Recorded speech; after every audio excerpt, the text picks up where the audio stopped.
Welcome, everyone, to Talented Universe on this fourth day in November.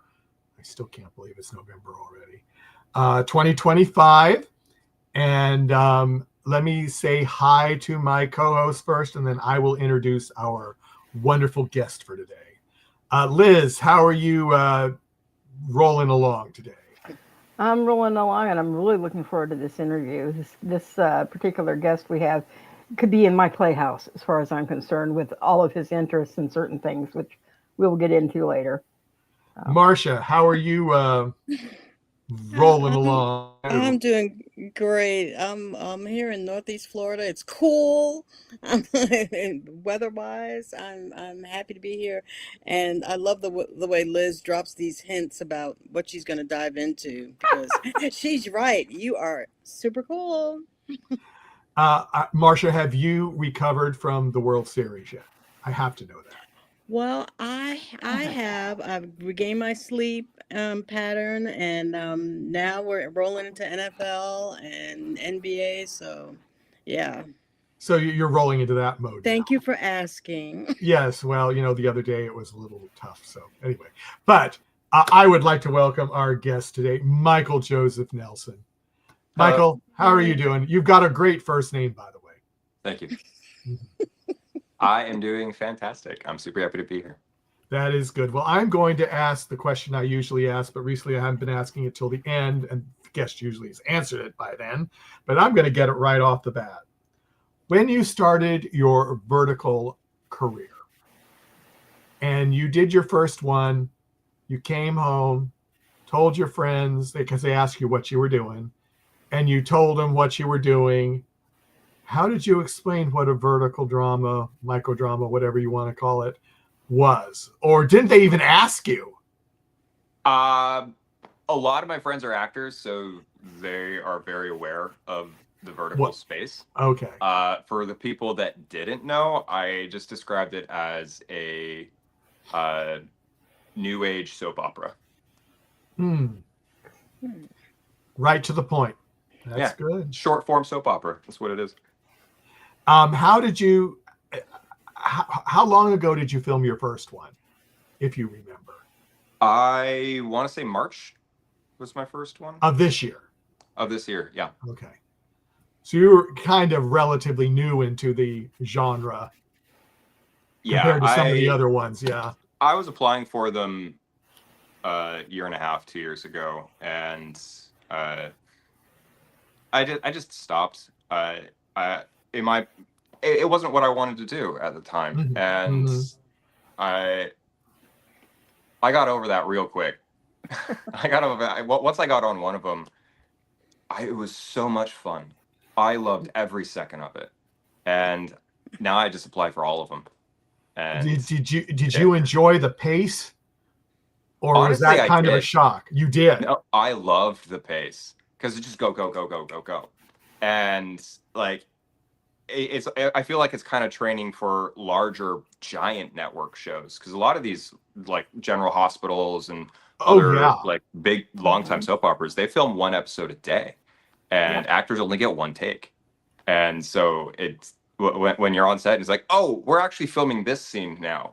That's not in the script. Got it. I'm off book. Yeah, well, that is good training. Yeah, as I said, that's a good training then, because I was thinking of that, because some say, because other things, they take forever to film, and they do multiple takes. But, I mean, the daytime soap operas, they have to go that fast. Yeah. Because they've got 5 shows a week. Yeah. And they don't get many breaks.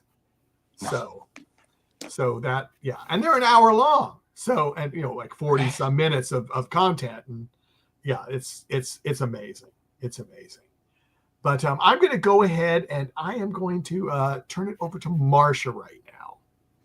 Thank you. Hi, Michael Joseph. Hi, Marcia. I love people with 3 names. It sort of, adds an elegance to the whole thing.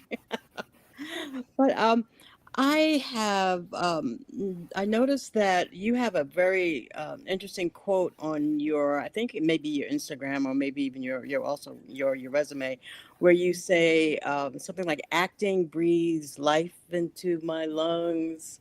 And is how, do you remember that quote? Is I that do. yeah? Yeah. And tell me about what that means to you. I'm curious. Well, I did acting when I was younger, in theater and stuff like that, and I I didn't pursue film and television as a career originally. I went into business instead. My mom's a music teacher. My dad was in the military, but he actually uh, tried to be an actor when he was in his 20s. He spent 10 years in New York trying to be in soap operas and stuff like that. And he was always pushing me to do it and telling me that, it's where I belonged. And I was like, no, it's not for me. I'm business. I'm a businessman. And my creative outlet was very much tabletop role playing games and stuff like that. That's where I found my creative space. But the business thing, it just didn't do it for me. I spent 10 years trying to build something and it just never made me happy. And I've lived a dozen different jobs. I was a massage therapist. I was a coder. I owned a candy store. I owned a locksmithing business. I've done a lot of things. I've lived a lot of lives, and none of them made me happy. My locksmithing job, I ran that for about 6 years, and at one point, I was trying to take a vacation because I didn't have a single day off. It was 24 hours a day, 7 days a week. And I was in Mexico with some friends, watching them all play in the pool while I was working. And I realized that this wasn't what I was supposed to do. And so I sent a message to everybody, shut my business down, and went on my merry way. Had a mild life crisis. And then after a little bit of journey, realized how much film and acting really, really meant to me. And when I visited a friend in LA trying to figure out is this what I wanted to do? I mean, I just had the most magical experience in my life. And that feeling, it was like seeing color again for the first time. And every time I get to be on set, whether I'm in front of the camera or behind the camera, I get that feeling.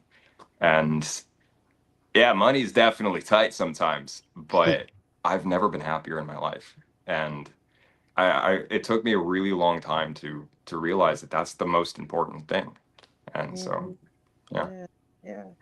And I also have to mention your voice. You have a deeply resonant voice, which Yes. is really intoxicating, and how you utilize your voice in your different roles is fascinating. Have you been told about what a magnificent voice you have? I've had people comment that I have a good voice for voice acting. Uh, but yeah, it's a very rich baritone. My dad taught me to Yeah. project, and that's how I've always been. I was a music instrument player. I played the woodwinds, so I have that very deep diaphragm that comes Yeah. out. No, you said woodwinds. Is clarinet or Mhm. saxophone? Saxophone was my main, but I've played all the instruments. And you mentioned massage therapy. I'm actually also a massage therapist, so Yeah. I feel honored that you at least passed through that. Well, I was originally going to school for pre-med. I wanted to be a doctor, and so I put myself through massage school so I could have a good job while I went through 10 years of school, and I realized I hate school, and so that was not for me. hmm So when you became, how long did you spend being a massage therapist? Was it several Year and a half. years? It was a A year and year a and half. a half. Yeah. And do you still keep up your license, or you don't anymore? No, Not anymore. no, no. I just use it for my own personal self and my Yeah. partner. Mhm. Well, and to kind of dive more into your acting, you have done a wide variety. You've been in westerns, you've been in, the fantasy, um, but I'm gonna jump ahead. I know Liz is gonna ask you about this, but I've discovered you are a nerd geek, right? Very much so. Very And much so. I say that with great honor and happiness. Go because we all We're are. all- Yeah, we all exactly. are. One try. And yeah, and you've actually been to conventions like Comic Con. Oh Have you yeah. been LA Comic Con, Yep. WonderCon? I haven't been to WonderCon. Okay. And you've been to LA, and what other? Out here in LA, I've been to LA Comic Con, San Diego Comic Con. Oh, so I you started have. going to anime conventions when I was in middle school and high school, and then that's transferred over into sci-fi conventions, notably Dragon Con in Atlanta, Georgia. Yeah. I went to that every year for like 10 years. Hmm. Keep saying So we're what? going to go back, and we just don't do it. Yeah. When was your first year at Dragon Con? Do you remember? I want to say like 2008, 2008, Okay. something around there. Was that Yeah, one of your time in there, Marcia? it was. I used to be a track director at Dragon Con, so Oh yeah. I'm very deep into sci-fi conventions and things like that still. And I do programming and do panels and things like that. Well, you So program a great con. you said you program a great con? No, he said you did. It's a Oh, compliment.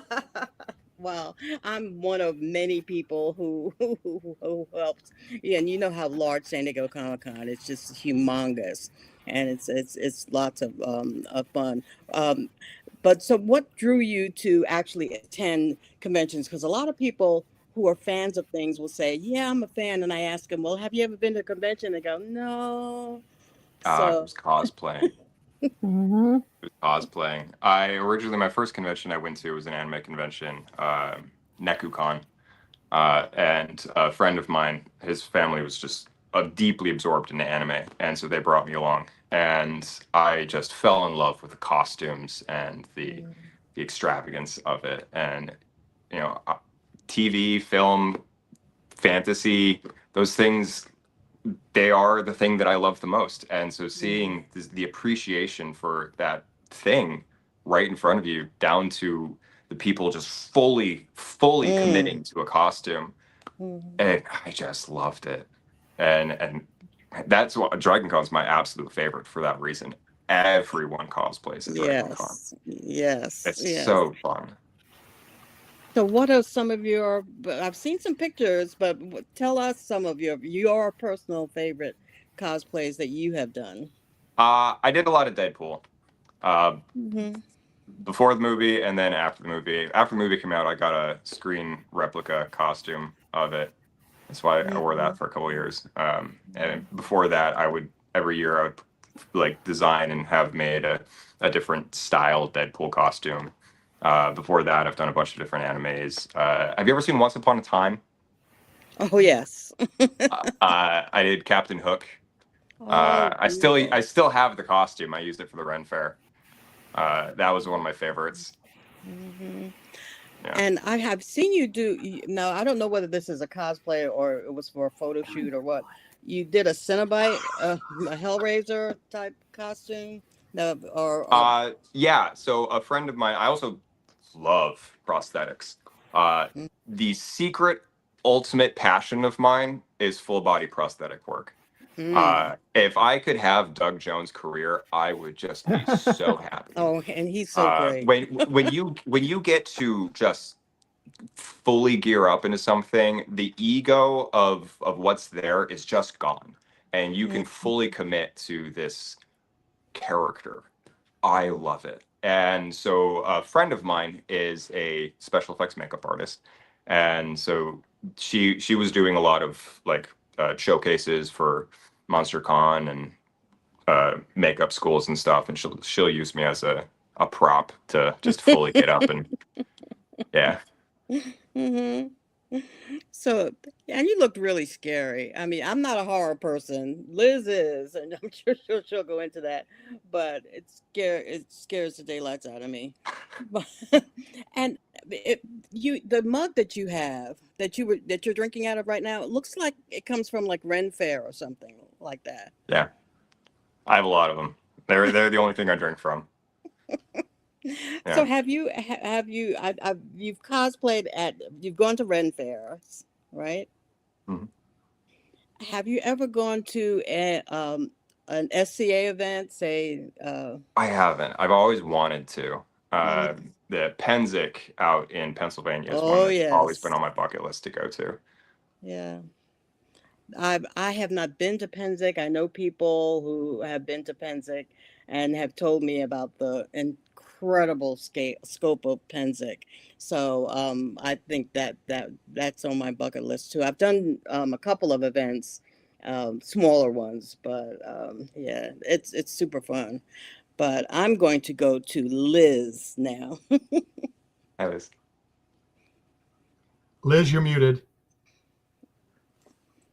Sorry Oh. about that. Um, I am actually going to touch on a few things that Marcia hit on a little bit, but before I do that, I want to go all the way back to the very beginning when you were a kid. And to my understanding, there is a story about you and your dad and what originally sparked your love of creative storytelling. And it has something to do with stuffed animals. yeah.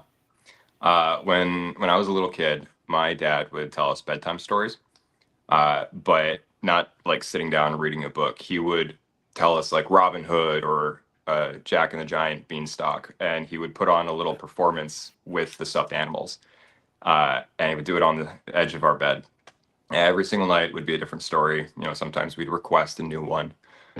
He would do Shakespeare plays and stuff like that, and like that was my bedtime. And that is by far one of my absolute favorite memories. Um, and so I feel like I get a lot of my storytelling desire from him. Okay. That actually makes sense. Seeing also, I think your love of fantasy may have possibly come through with that as well. Going on into like a lot of the sci-fi stuff.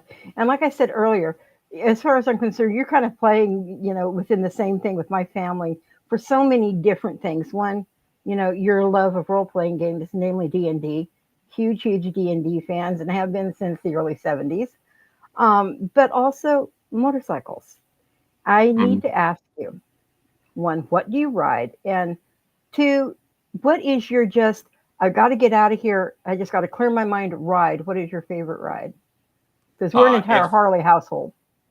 I were to buy a bike, it would be the Indian Bobber.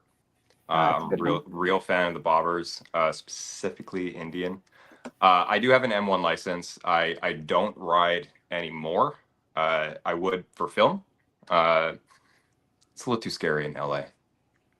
Yeah, it Um, can be. yeah. So, yeah, I'm up here in Sacramento, and we have some really, really gorgeous rides up here. And all my family, you had mentioned before that you are a military brat. Our entire family is military as well, and we belong to something called Patriot Guard Riders. And I don't know if you've ever heard of that or not. But what we do is when a veteran dies or he's brought home from being killed in action, we escort them because no veteran should ever take that final ride alone. And it is something that's nationwide, and we just keep trying to get the word out because a lot of our older members are Vietnam vets and are either getting too old to ride for illnesses or are unfortunately passing away. So just kind of getting that out there if you know anybody else who rides and would like maybe possibly to do something along those lines. But kind of getting back into something that made me super jealous. I mean, super jealous. You did something where you went down into the desert, and I believe this was in 2019. Um, and you're smiling, so I kind of figured you kind of figured out what it was. Um, just how fun was it for you to actually be able to go ahead and do Wasteland Wars? Wasteland Weekend is so much fun. I spent many years LARPing, doing like fantasy live action role play, and there's not a lot of that out here. And I had some friends invite me to Wasteland, and I'd heard about it before, Oh, uh, okay. and back in the East Coast. And for people who don't know, Wasteland Weekend is an event in the desert that's kind of like Burning Man, Yeah. but it's more like a role play. You live in a setting that's supposed to be Mad Max. Um, And so you dress up in all this Mad Max chaos, and you go live in the desert for a week to a weekend. Yeah. And people are out there just. Some of them have characters, some of them don't. You just live like you're in Mad Max for a week, and it's a lot of fun. It's hot, but a lot of fun. Oh, yeah. And speaking of Mad Max, I know that you really do like Mad Max, but what did you think of Ferosa? I liked it. You did. Is I that came out with a mixed one? It had mixed ratings as far as some people loved it, some people absolutely hated it. So, I thought it was great. you know, I'm easily pleased.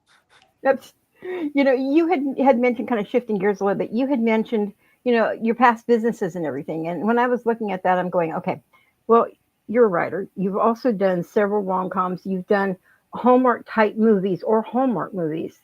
Mm-hmm. Do you realize that if you put together candy shop owner, flower shop owner, and then a locksmith to lock down the heart of a romantic lead, you could write your own Hallmark story on that? Just I'm a that Hallmark alone. story. I thought that was really, really cute.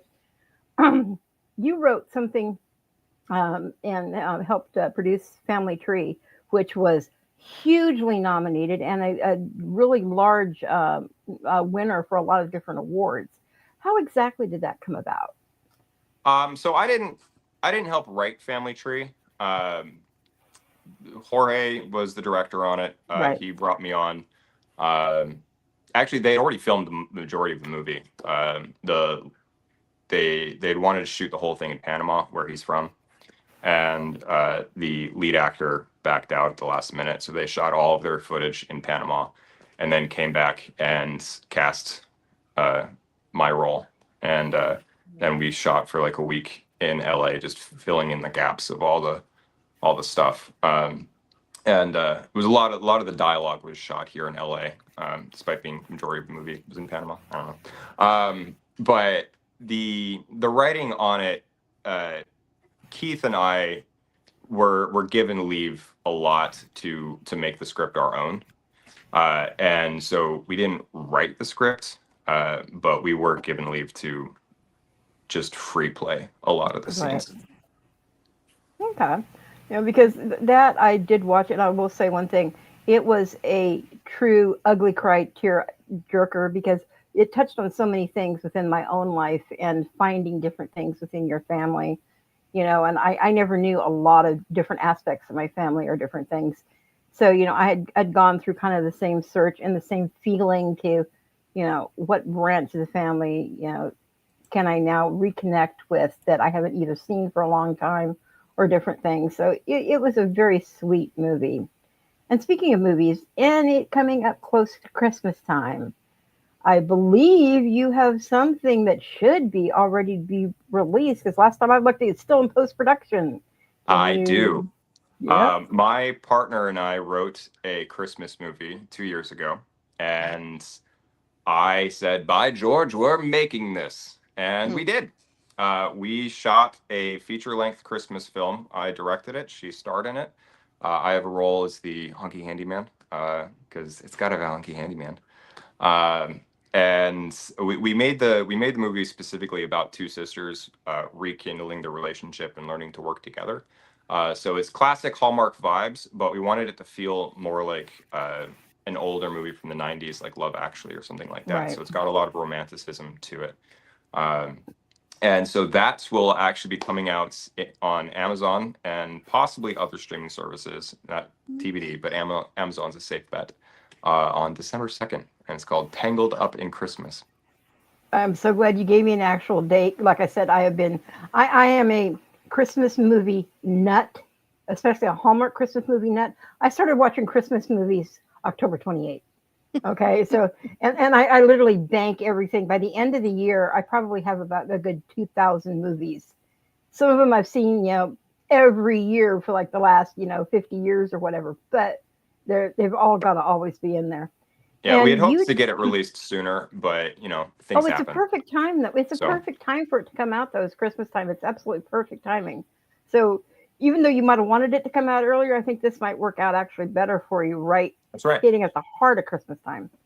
So, and that one, I believe you did in your own, you kind of co-founded a production company with Yep, another Molly and partnership. I. Yep, Yeah. we co-founded Spellbound Productions. It was originally named Damn Good Entertainment, and Yeah. which was founded off of I run a demo reel company, so I write and film demo reels for actors, which is how I got into directing and producing.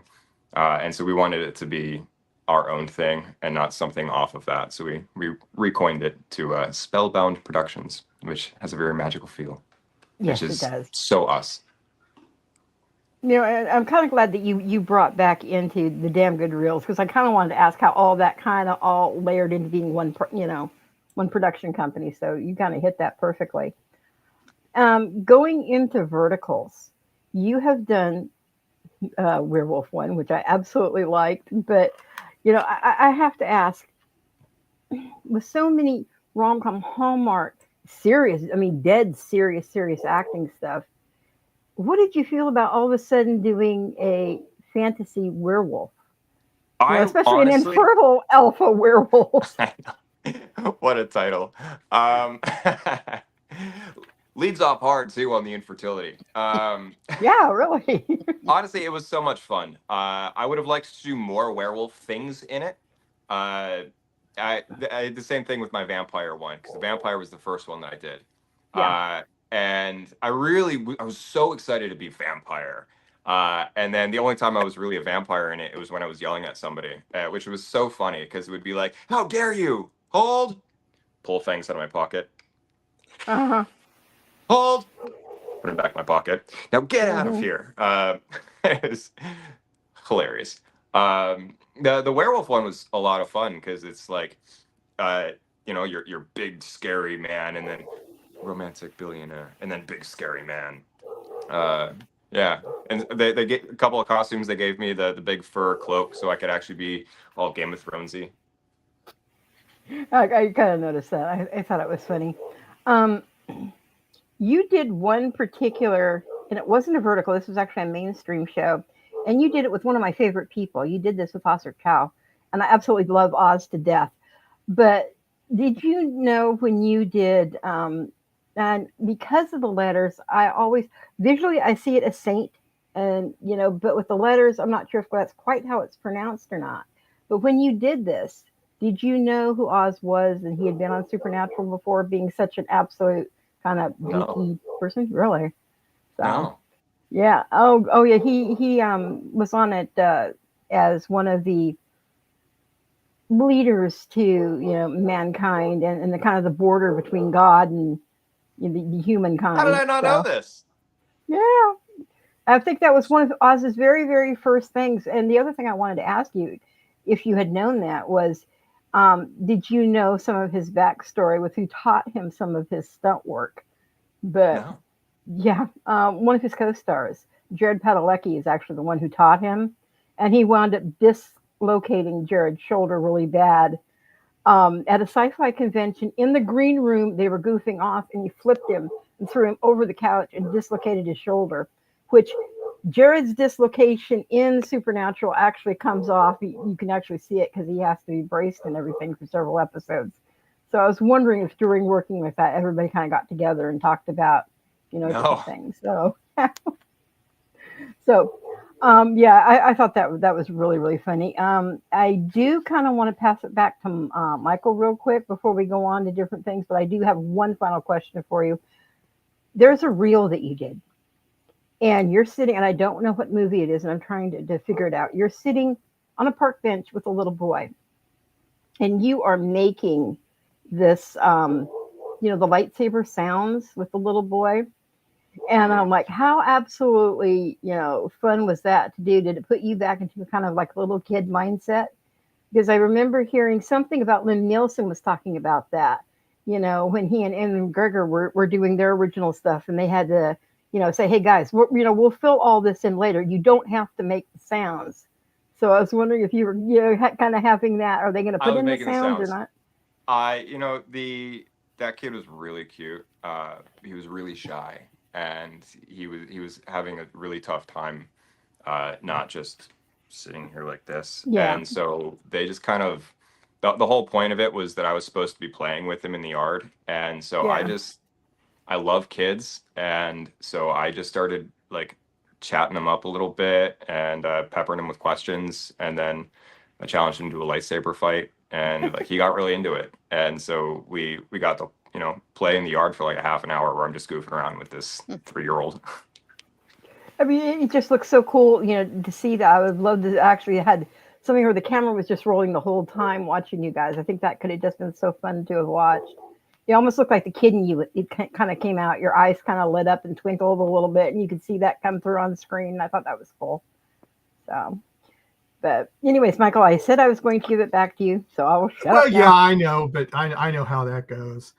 We have a question in the chat room. I think a word or two got dropped off. I'm going to try to interpret this. From K Cruz in 66. Which of your series are you the most proud of acting wise? Or is that a tough question? That's a real easy question for me off the bat. There we go. Okay. I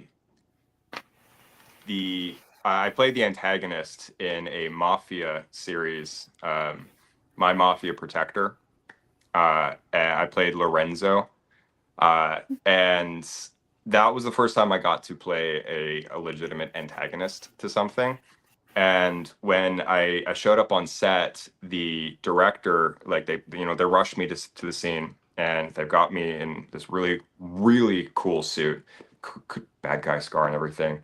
And he walks up with the script and he goes, "I don't like these lines. Make it up." So, make it up? He was like, "Yeah, just say whatever you want." And so I got to actually play, and I got to encompass what the scene was supposed to be and just live it. And so I got to have the absolute most freedom as an actor. And all of my co-stars were so giving in everything that they returned. It was everything that I've wanted to do as an actor. And I got to do that in a vertical. And not a lot of people get to do that. So that was by far my absolute favorite. Well, I thought that was going to be a tough question for you, but it really wasn't at all. I just want to mention, you mentioned Molly. We are going to have Molly on next week. Oh, heck yeah. So next Tuesday. So I just wanted to throw that out to everybody. So take a look on I just programmed it. So I have to send her the info though today. So she's going to be on next Tuesday, and I'll see, when is it going to be? It's going to be at the same time, 2 p.m. Eastern, 11 a.m. Pacific time. So it's a week from today. So everybody put it on your calendar and can talk to Molly, and then we can hear what's really going on with Michael. Maybe. Yeah. Maybe. But you never know. I haven't seen any more questions in the chat room. So, Michael, is there anything that you really, really want to do in a vertical, a genre that you haven't done or they haven't created yet, and you would like them to create it, or you want to create it? I heard through the grapevine that someone, I think it was Drama Shorts, did a Dragon Game of Thronesy style one. So jealous, obviously. Of the mainstream ones, I really want to do the firefighter ones. Those to me are so rom-com cute. And yeah, that I think those would be just so much fun. All the ones that I've seen are just wonderful production value, wonderful acting, great stories. And so those are really fun. I like doing mafia ones. Just because they're high drama. Mm-hmm. And so that's good. That's a coming thing. Well, I'm going to go over to okay. This kind of they just posted this question. K Cruz is 6. What would be your dream role? I kind of asked that sort of, but you want to expound on that? If you do have a dream role that you would love, I think you just said it, but. I mean, is there? Yeah, anything that has to do with dragons, that would be my dream role, or like Star Trek, Star Wars. If I could be a Sith Lord, I mean, you just made Liz melt. Yeah.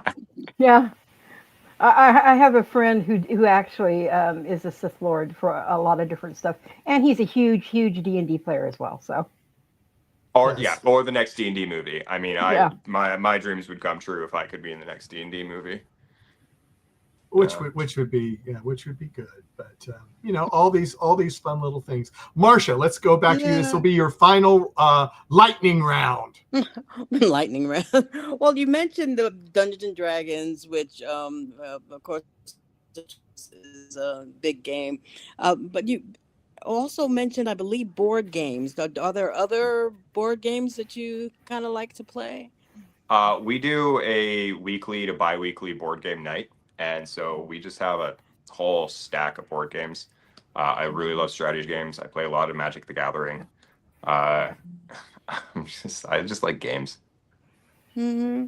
Well, those are mostly fantasy games then. I mean, do you play like Parcheesi or Sorry or Monopoly? Yeah, yeah. Really? My favorite old school game is Clue. Okay. Clue is my family game. Like if we all got together, that's what we were playing. So I'm really good at it. A lot of practice. Uh-huh. On set? Not on set. On set, No, you I'll bring back you cards. practiced it on set. I meant, Oh, yeah. Well, I had brought magic cards to set before though, and so Uh-huh. I've run into other guys on set that have magic cards, and so when during lunch or something, we'll play magic. Which is Mhm. well, fun. there you go. Yeah. And I you took over, mentioned, Marcia. Sorry. you mentioned that you like mafia to be in mafia movies and things like that. So you kind of get to use different accents. So what are some of your favorite accents that you've developed?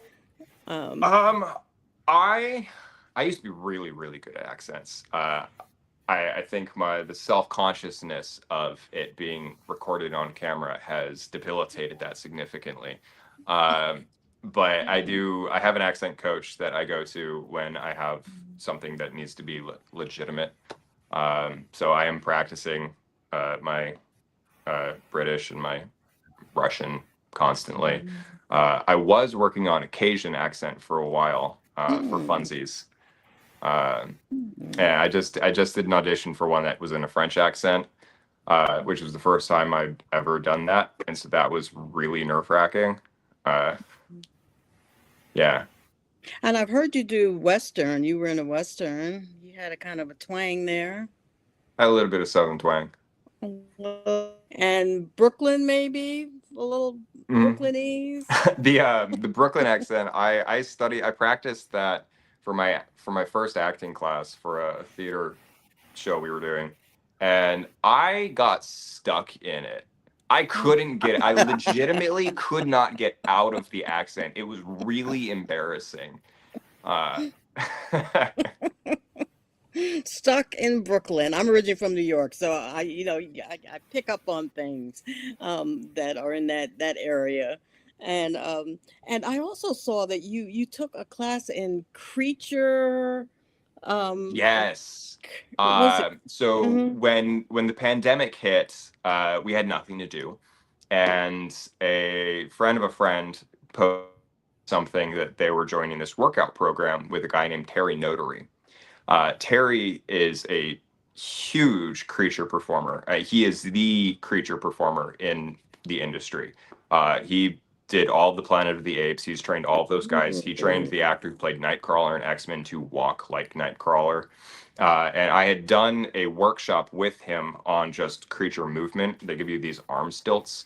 And so he basically teaches you to like walk like an ape. And then he takes the mentality of that to put it into an acting lesson on being present. And so he was doing this workout program where every single morning we would either go out to Topanga, the hills, or go out to Malibu Beach. And we would work out for like 2 hours with these arm extensions while practicing the mindful presence of like all of the acting that he teaches. And we did that 6 days a week through the entire pandemic. And so I spent the better part of a year training to be an ape, basically. So you're ready for the next Planet of the Apes movie. Cast, hire me. I love Planet of the Apes movies. They're so over the top and just super fun. So I'll look for you in that, and wish they'll hopefully they'll bring a new one. But so my last question is sort of a holiday theme. So since we're into the holidays, what are some of your favorite holiday movies to watch? Coming up in Christmas, Nightmare Before Christmas is my absolute number one favorite Christmas movie. Um, and then Elf would definitely be Oh, my next. absolutely. Okay. And then Tangled Up in Christmas. Tangled Up in Yep. Christmas. We're going to watch for that one, which we have, as I said, we have a date, so we'll look toward that one. But yeah, thank you so much for with us today, and I'm going to toss it back to Liz, I think. Yeah. Yep. I actually have two questions for you. With verticals now being filmed all over the world, and I'm sure that you've traveled for a good portion of things, both personally and professionally. Where is a place that either you haven't filmed or you would like to go back and film to a vertical with? I haven't gotten to film out of the country yet, so I'll take anything of that. But I know there are a lot of verticals right now filming in China and Turkey. Yeah. And I lived in Turkey when I was a wee lad, and so I would kill for the opportunity to go back to Istanbul and film a vertical there and just take in, where I was when I was a little kid. I think that'd be really kind of fun to see, especially see some of the different cultures and stuff, filming wise. Yeah. We have one friend here of the network who's actually filmed in China. He's constantly going back, and we can never get a hold of him. He's like always there. And I'm Yeah. like, you might as well just move there at this point, Dan. I mean, seriously. Some of them have. I know. Yeah. So it's like, I'm trying. yeah, Send me to China. yeah, really. And the other thing is, of anything that you've done, mainstream, verticals, whatever, is there anything that you were like, oh God, I'm praying this does not end up on a blooper reel somewhere?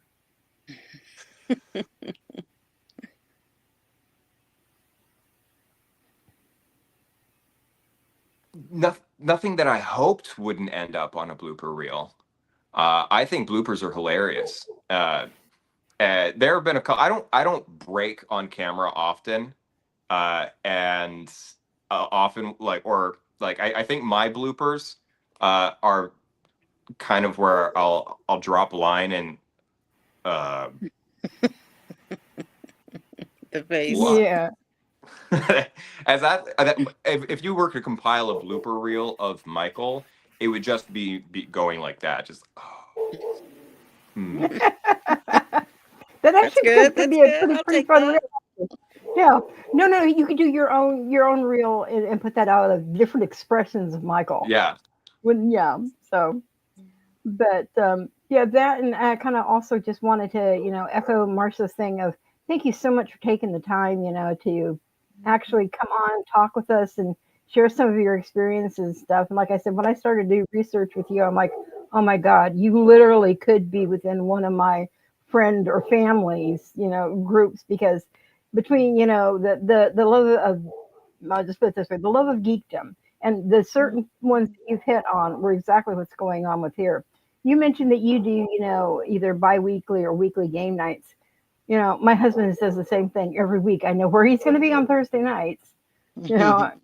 I'm generally on air doing something else or watching football, but it's really kind of cool, that and the Ren Fair and everything else. So once again, thank you so much for taking your time with us. It's been a blast. Thank you so much for having me. Yeah. Yeah, So, Michael? Yeah, I mean, it has been wonderful. I know we've got to wind it up right now, but Michael, would love to have you back later because I know both of them have other questions. I had some more too, and but we'd love to have you back again if you can make it. But I would love to. Yeah, maybe surprise certain people are going to be on next week. Who knows? Yeah. Never can tell what's going to happen around this place. So, Right. But for everybody, thank you all for coming. Molly's going to be on a week from today, same time, same channel. So if you want to get more information about their company, et cetera, we really didn't talk about much. But anyway, everyone, take care. We'll see you again. Bye-bye.